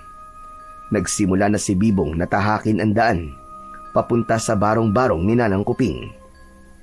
Dahil hindi natuloy ang kanyang plano kanina, ngayon na lang siya pupunta sa matanda. Nang papalapit na siya, natanaw na niya si Nanang Kuping. Nasa labas ng barong-barong at nag-aalay ng mga pagkain sa puno. Akala ko hindi ka na pupunta. Pasensya na po kayo, Nanang Kuping, kung hapon na po ako nakapunta. Walang kaso yon. Ang importante, nakarating ka ngayon. Nanang Kuping, bakit po kayo naglalagay po ng pagkain sa punong yan? Dahil ang paglalagay ng pagkain sa puno ay isang sagradong alay at paraan ng paggalang sa ating mga ninuno. Pinaniniwalaan ng mga espiritu ng mga yumaon sa Tigwar ay nananatiling gabay at tagapagtanggol ng ating angkan. Ang puno rin ang magsisilbing tulay ng daigdig ng tao at ng espiritu. Kaya sa bawat alay, nagpapakita ito ng pasasalamat at humihiling ng lakas at proteksyon laban sa mga kasamaan, lalong-lalo na sa mga aswang. Nanang Kuping, pansin ko po pala na may benda po ang braso nyo Bakit po kayo may sugat? Nang makita ko po kayo sa gitna ng tubuan, sugatan din kayo. Inatake ako ng aswang kagabi. Hinintay lamang nito. Natanggalin ko ang sagradong proteksyon ng aking barong-barong bago siya sumalakay. Ganito talaga, Bibong. Kapag nakikipaglaban ka sa mga aswang, hindi may iiwasang masaktan at masugatan ka. Hindi po ba nasa mga banal na dasal kayang magpagaling po ng sugat? Gaya po ng ginawa nyo nung sinugatan nyo po ang sarili nyo at ang palad ko po. Malalim ang natamo kong sugat mula sa aswang. At dahil matanda na rin ako, hindi na rin ako gaanong kalakas. Kaya nga, Bibong, kailangan kita. Ikaw ang magpoprotekta sa baryong ito. Si Raulong mga aswang talaga na yun. Nadali pa po tuloy ang braso nyo. Hindi bale. Nagawa ko naman siyang masugatan. Patas lang din ang laban. Dahil sa mga oras na to, alam kong iniinda niya rin ang sakit kahit sabihin pang malakas sila. Dahil sa bilog ang buwan. Ang astig niyo po talaga, Nanang Kuping. Hala, sige na, halika sa loob. Nang makapagsimula na tayo. Dinala mo ba ang libro? Naku, pasensya na po, Nanang Kuping. Naiwan ko po pala sa bahay. Pero huwag po kayong mag-alala dahil binasa ko po yung kagabi. Nakakamangha nga po dahil ang bilis pumasok po sa isip ko. Hindi katulad po ng mga aralin sa eskwelahan. Ang hirap alalahanin. Mabuti naman kung ganon. O siya, tara na sa loob. Nang pumatak ang 6:00, naisipan ni Bibong na umuwi na. Marami silang napag-aralang dasal at orasyon ngayon. Hindi nga makapaniwala si Bibong na nagawa niyang pahilumin ang sugat sa braso ni Nanang Kuping. Mag-iingat ka sa daan pa uwi, Bebong. Kayo rin po, mag-iingat po kayo dito sa inyo. Salamat po. Tumalikod na si Bibong at nagsimulang maglakad. Nasa kalagitnaan na siya ng gubat nang mapansin niya ang mga taong tila nagpuprosesyon. Tuwid silang nakapila at nakayuko habang may hawak na itim na kandila. Napahinto si Bibong. Nanlaki ang mga mata sa pagtataka. Hindi niya na pinigilan ang sarili at tahimik na sinundan ng mga ito hanggang sa huminto sila sa tapat ng isang malaki at matandang puno ng balete. Dito, bumungad ang nakapangingilabot na tanawin. 3 dalaga ang nakabigti ng pabaliktad. Walang saplot at nagpupumiglas. Isang lalaki ang lumuhod sa harap ng mga ito. Saglit pa lang, nagbago na ang mukha niya. Mula sa anyong tao, unti-unting tumubo ang mahahabang pangil. Nanlilisik ang mga mata at naglabasan ang matutulis na mga kuko na animo ay mga patalim. Isang aswang ang lalaki. Sunod-sunod na nag-iba rin ang anyo ng lahat ng nasa prosesyon. Walang habas na itinarak ng mga aswang ang kani-kanilang mahahabang kuko sa dibdib ng 3 babaeng nakabitin. Sabay-sabay na dinukot ang mga tumitibok pa na puso. Itinaas nila ito sa ilalim ng bilog na buwan habang inuusal ang mga salitang hindi maintindihan ni Bibong bago nila lantakan ang puso. Nanginginig ang tuhod ni Bibong ng mga sandaling yun. Dahan-dahan siyang umatras, pero sa isang iglap, isang malakas na tinig ang bumasag sa katahimikan nang hindi niya sinasadyang matapakan ang layang sanga ng kahoy. Suminghot ang mga aswang. Sabay-sabay na napalingon ang kanilang pulang mga mata sa direksyon ng batang si Bibong. Halos tumigil ang pintig ng kanyang puso. Ngunit bago pa siya makasigaw, isang malamig na kamay ang biglang tumakip sa kanyang bibig mula sa likuran. Huwag kang maingay. Tatanggalin ko ang kamay ko sa bibig mo pero ipangako mong hindi ka sisigaw. Melchor, ano nangyayari? Hindi ba't binalaan na kita na mapanganib dito? Ilang beses kitang sinabihan, di ba? Hindi ka nakinig. Oo, sorry na. Pero ano to? Bakit ang daming aswang? At anong ginagawa nila? Nagsasagawa sila ng ritual. 2 beses ito ng kabilugan ng buwan. Ito ang kanilang daan para salubungin ng nalalapit na 3 kabilugan ng buwan na magaganap 3 linggo simula ngayon. Nag-aalay sila ng 3 babae upang makakuha ng mas matinding lakas mula sa dilim. Ang puso ng tao, lalo na ng mga dalaga, ay itinuturing nila na sisidlan ng dalisay na lakas ng buhay. Kapag inialay ito, nagiging daan para tumanggap ng bagong kapangyarihan mula sa kanilang Diyos o pinagmulan. Kinakailangan ng 3 alay dahil simbolo ito ng 3 haligi ng buhay at yun ang katawan, dugo at kaluluwa. Kung ganun, ano ginagawa mo dito, Melchor? Mabuti pa umalis ka na dito bago ka pa nila mahuli. Pero paano ka? Huwag mo akong alalahanin, kaya ko't sarili ko. Sige na, Bibong, tumakas ka na bago ka pa nila maamoy. Sige na! Dumura si Melchor sa kanyang palad at ipinahid ito sa damit ni Bibong, maging sa pisngi nito. Ano ba? Kadiri ka naman eh. Bakit mo ko pinahiran ng laway? Pinoprotektahan lang kita dahil kaibigan kita. Ginawa ko yun para hindi ka nila maamoy. Sige na! Ano? Laway mo isang proteksyon? Huwag ka nang marami pang reklamo. Sige na, umalis ka na, bilisan mo! Mabilis na itinulak ni Melchor si Bibong palayo. Pinapunta niya ito sa mas ligtas na bahagi ng gubat, malayo sa kinaroroonan ng mga aswang. Akala niya hindi sila napansin ng mga nilalang. Ngunit nang makabalik siya sa hanay ng mga kasamahan, sinalubong siya ng malamig na tingin ng kanyang ama. Walang ano-ano'y isang malakas na suntok sa sikmura ang agad niyang inabot. Alam mo ba, hindi ko alam ang ginawa mo. Taksil ka sa lahi natin mga aswang. Pero kaibigan ko po si Bibong, Tay. Hindi niyo po siya pwedeng saktan. Anong kaibigan ang pinagsasasabi mo? Nahihibag ka na! Alam mo naman ang ginawa ng mga taong yan sa mga kalahi natin. Alam mo rin dati na minsan na akong nakipagkaibigan sa mga taong yan, pero sa huli, anong ginawa nila? Pinuksa nila ang angkan nating mga aswang. Pero Tay, may pagkukulang din po tayo. Kaya tayo pinupuksa. Dahil kahit kailan, tinitignan nila tayong mga halimaw. Dahil ginagawa natin pagkain ng mga tao. Pinapatay natin sila. Tumigil ka na, Melchor! Huwag mo akong pangunahan. Kung ayaw mong, saktan na naman kita ulit. Pero po, Tumahimik ka na! Gusto mo na naman masaktan, ano? Halika rito. Hindi ba't sinabi ko nang manmanan mo si Kuping? Pero anong ginawa mo? Imbis na magmanman ka, nakipagkaibigan ka pa, so hindi natin kaulit. Hinataw ni Roger si Melchor ng kadena.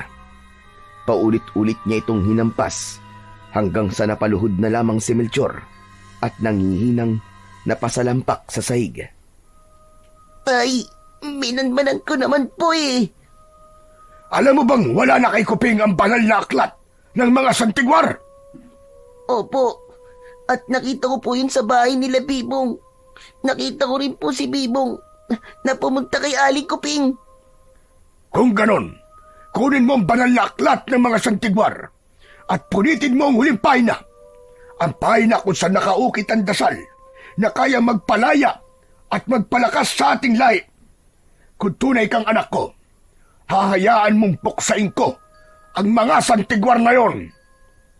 Pero Tay, mabait po si Bibong. Hindi ko po kaya siyang pagtaksilan. Nangako po ako na hindi ko po sisirain ang tiwala na binigay niya sa akin.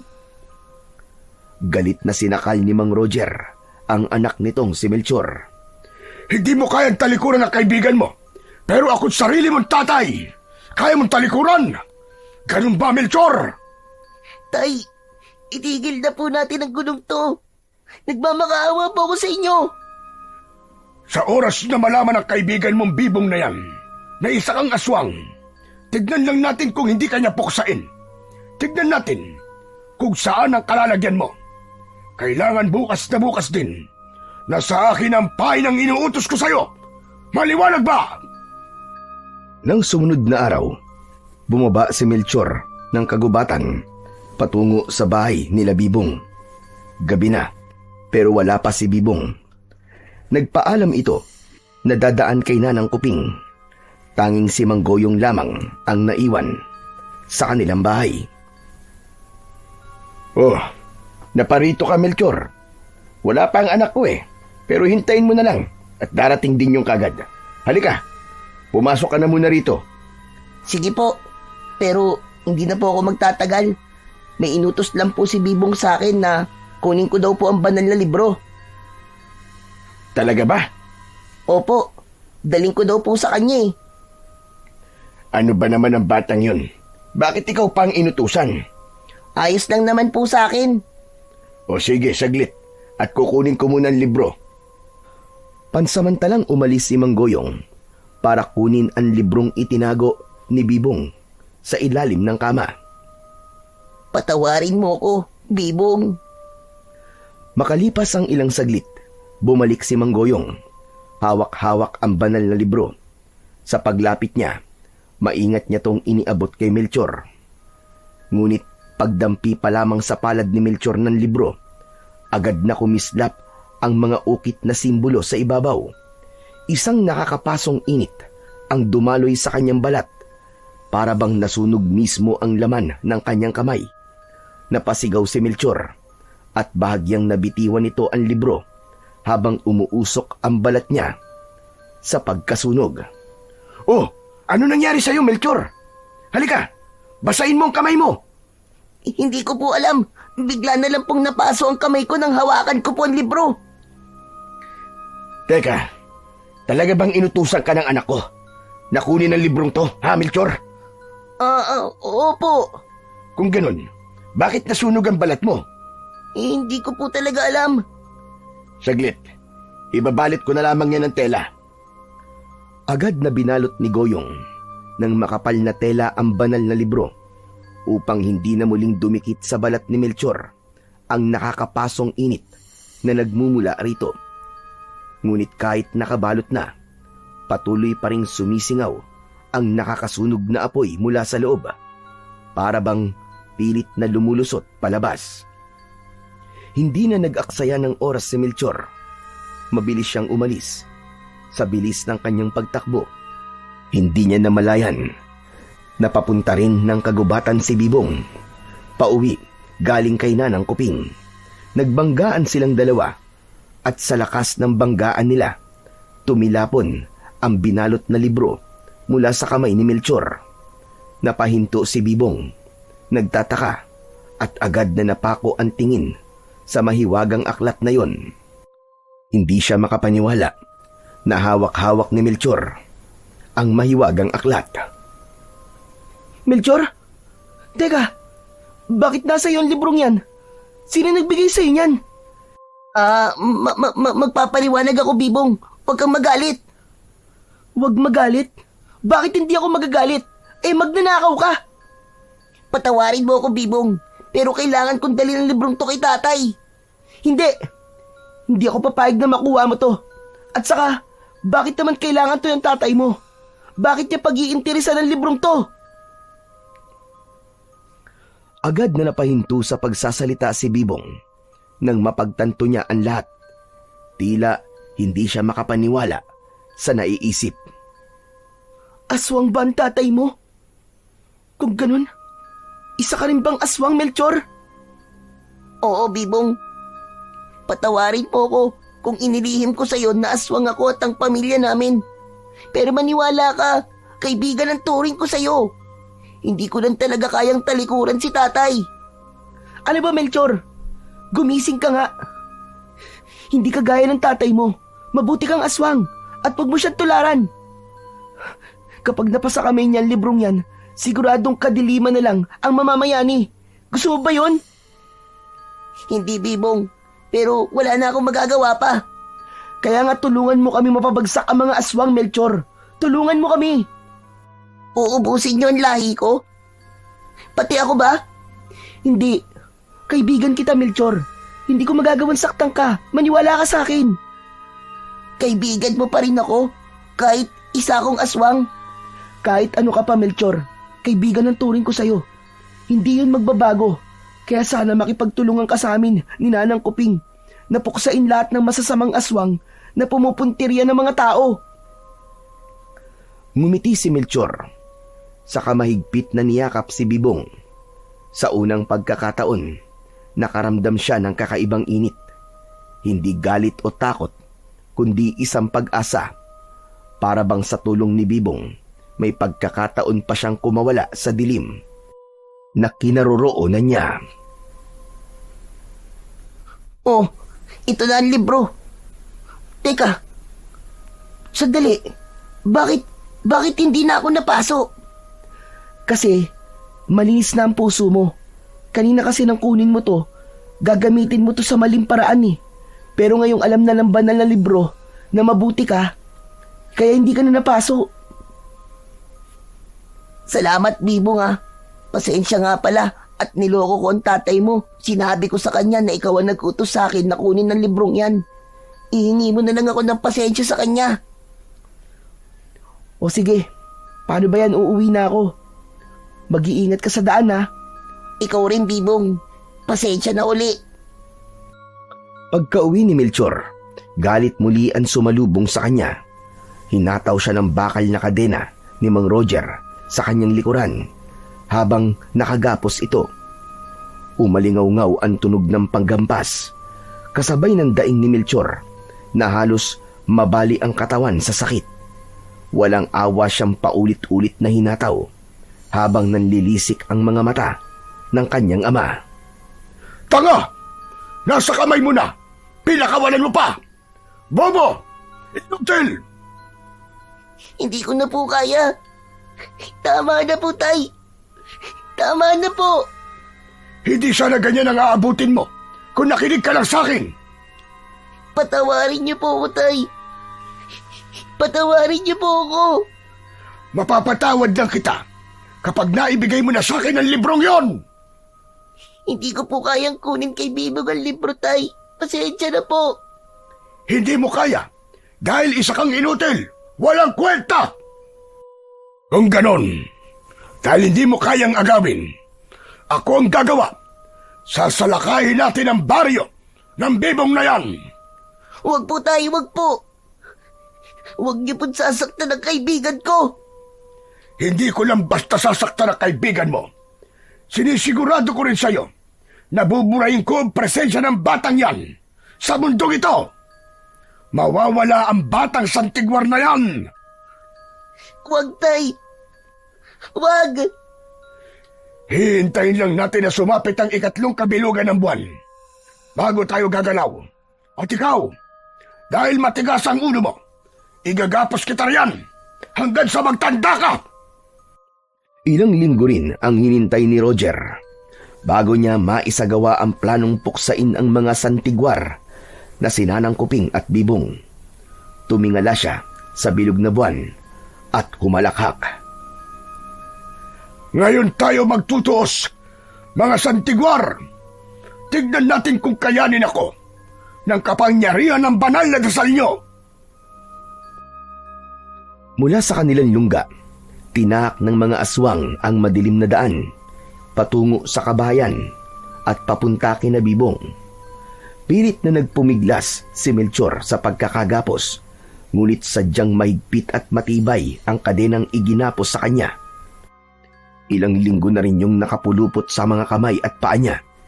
Nangihina na ang kanyang katawan at hindi niya na kayang tiisin. Samantala sa kabilang dako, ramdam ni Bibong na may mabigat na mangyayari sa gabing yon. Parang tambol ang tibok ng kanyang puso. Humahalo sa katahimikan ng paligid. Dahan-dahan niyang inilabas ang punyal na nakatago sa ilalim ng lumang aparador. Lumuhod siya sa sahig. Mahigpit at napapikit. Buong puso niyang binasbasan ang sandata ng isang dasal. Anak, sandali nga. Ano bang ginagawa mo? Tay, nararamdaman ko po may paparating pong panganib. Hindi ko po alam kung nararamdaman din po ito ni Nanang Kuping. Pero kailangan niyo po siyang balaan. Puntahan niyo po siya sa bahay niya. Madali po kayo. Pero sandali, paano ka anak? Kung talagang nararamdaman mo na may paparating nga ng mga aswang dito, hindi ba mas mabuting nandito ko para matulungan kita? Kaya ko po ang sarili ko, Tay. Si Nanang Kuping po. Siya po mas nangangailangan ng tulong. Matanda na po siya, mahina na po siya. At kapag inatake po siya ng mga aswang ng sabay-sabay, siguradong hindi niya po kakayanin yon. Dalhin niyo po siya rito, Tay. Sige na po. Bumalik po kayo tayo ng ligtas, ha? Oo, sige. Gagawin ko sinabi mo, anak.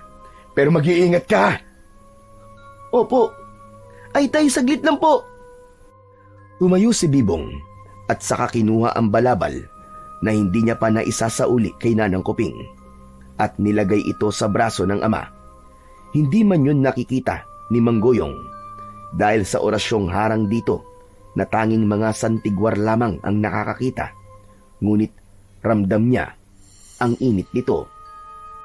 Tay, makakatulong po yan para hindi po kagad kayo makita ng mga aswang. O sige, anak.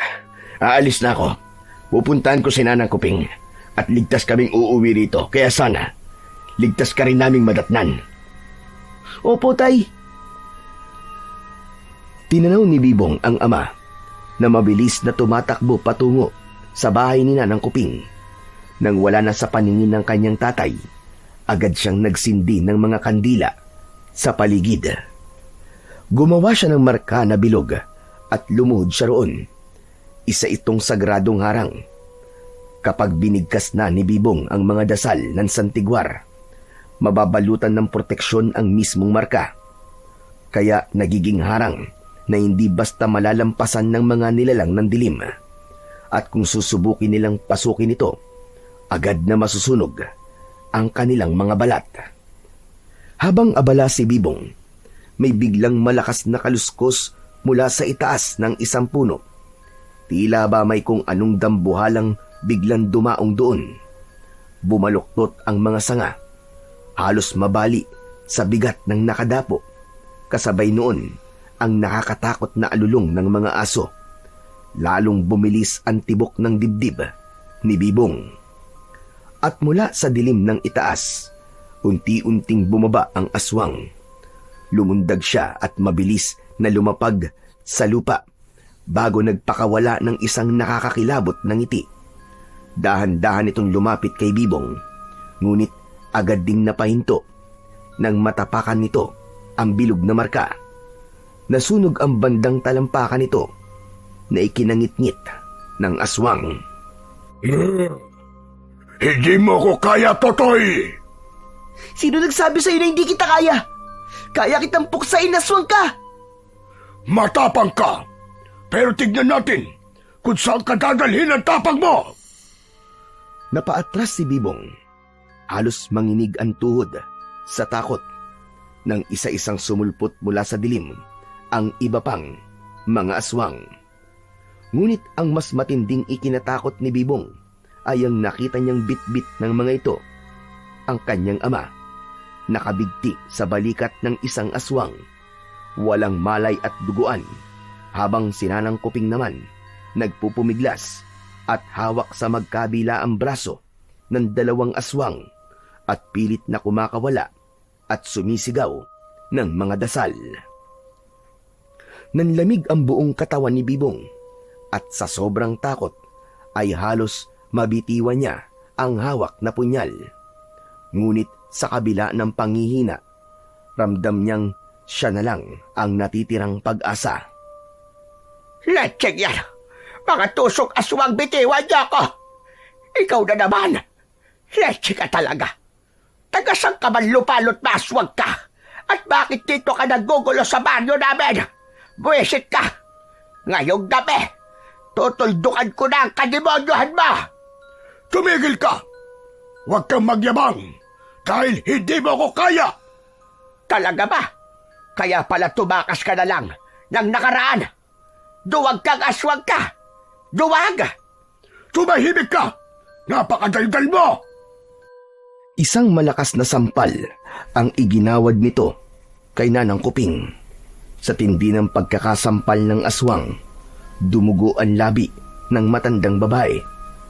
Nang hindi pa nakontento, igniin nito ang mahabang kuko sa pisngi ni Nanang Kuping. Itigil mo yan! Ano bang gusto mo, ah? Anong gusto nyo? Yan ang gusto ko, Bibong! Magandang kausap! Hindi katulad ng ugod-ugod na ito! Kung ano ba ang hihilingin nila, Bibong, huwag mong ibigay! Manahimik ka! Bago pa kita tanggalan ng buhay! Umalis si Bibong sa proteksyong harang. Saglit pang napako ang tingin ng aswang kay Bibong.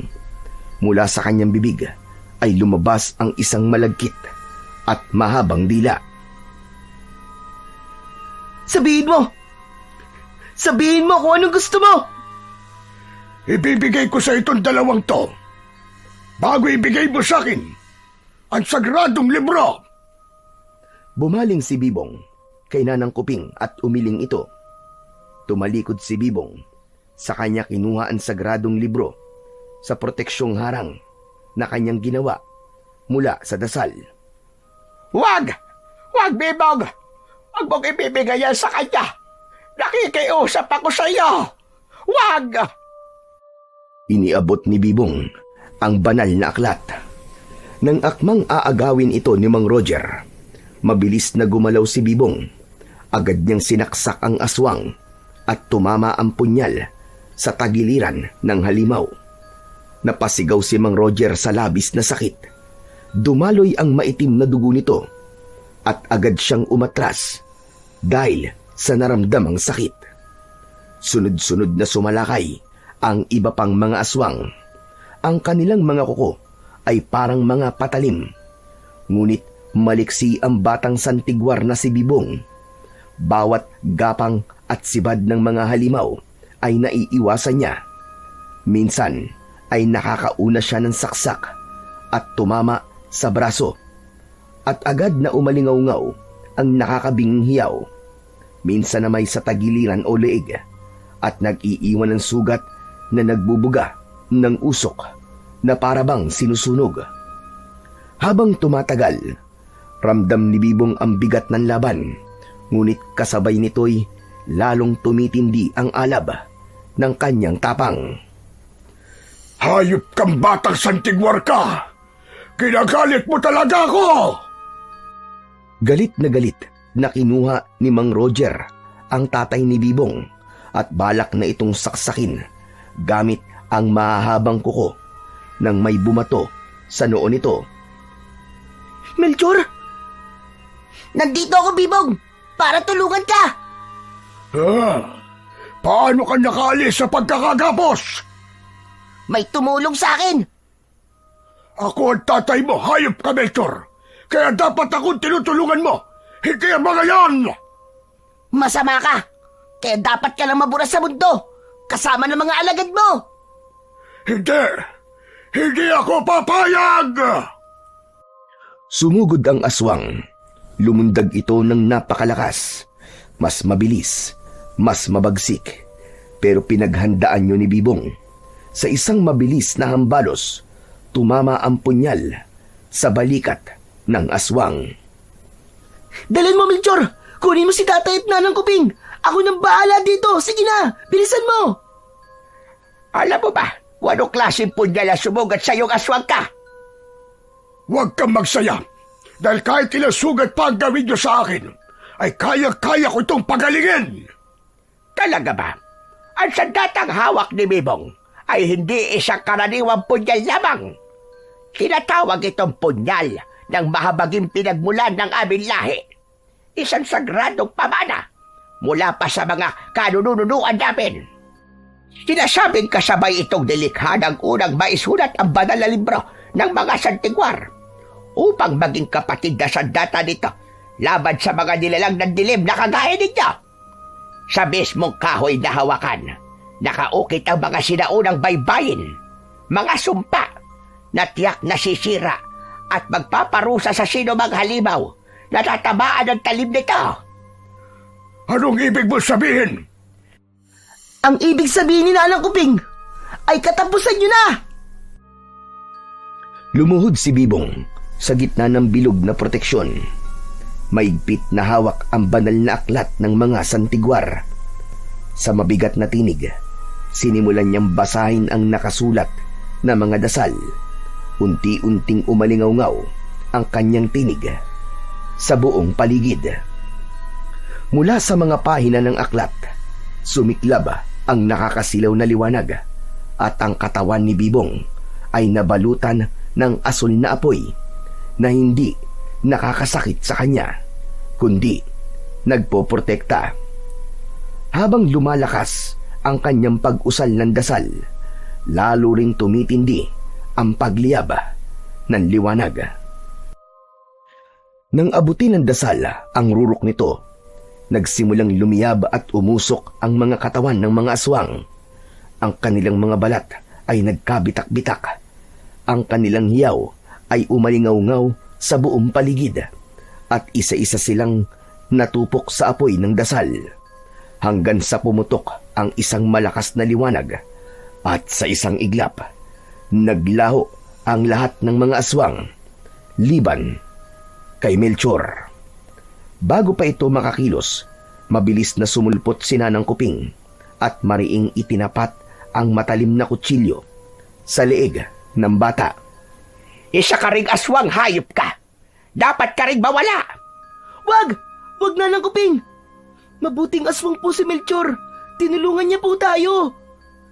Paano natin masisiguro na mabuti yan? Baka babayain na kukunwari lang yan.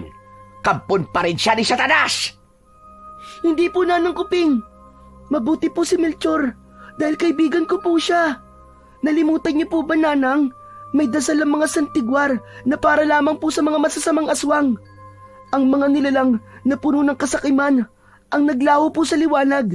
Pero si Melchor po, naiwan dahil mabuti po siya. Hindi siya sinunog ng dasal kasi pinili niya po ang kabutihan. Salamat. Salamat, Bibong. At binigyan mo ako ng pag-asa. Niyakap ni Melchor si Bibong ng maigpit. Napangiti naman si Nanang Kuping sa tagpong yun at dahan-dahang niyakap din ang dalawang bata. Matapos yun, lumapit si Bibong sa kanyang ama.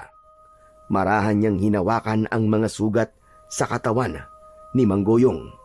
Ipinikit niya ang kanyang mga mata at taimtim na nanalangin.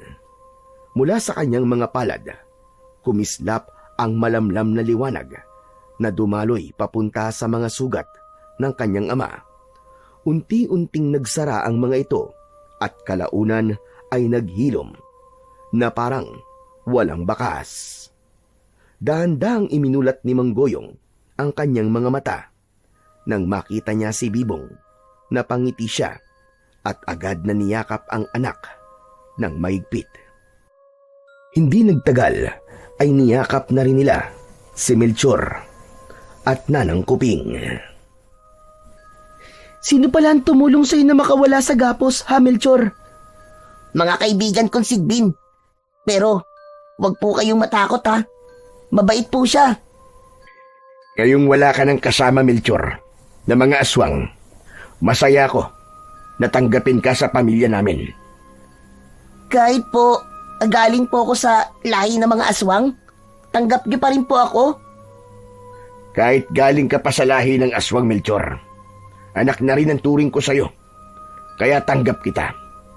Pero sa isang kondisyon sana, hindi ka pwedeng kumain ng tao. Promise po, hindi po ako kakain ng tao. Napangiti si Bibong. Hindi man naging madali ang kanyang pinagdaanan laban sa mga aswang. Natutunan niya ang isang mahalagang aral. Napagtanto ni Bibong na ang kapalaran ay hindi dapat katakutan, bagkus ay dapat nayakapin. At sa kanyang paglalakbay, napatunayan din niya na ang tunay na kaibigan ay hindi nasusukat sa pagkakaiba ng dugo o pinagmulan, kundi sa tiwala at kabutihang ipinapakita. Sa pananampalataya, pagmamahal ng pamilya at pagkakaibigang totoo, doon matatagpuan ang liwanag na tanging kayang pumawi sa pinakamatinding kadiliman.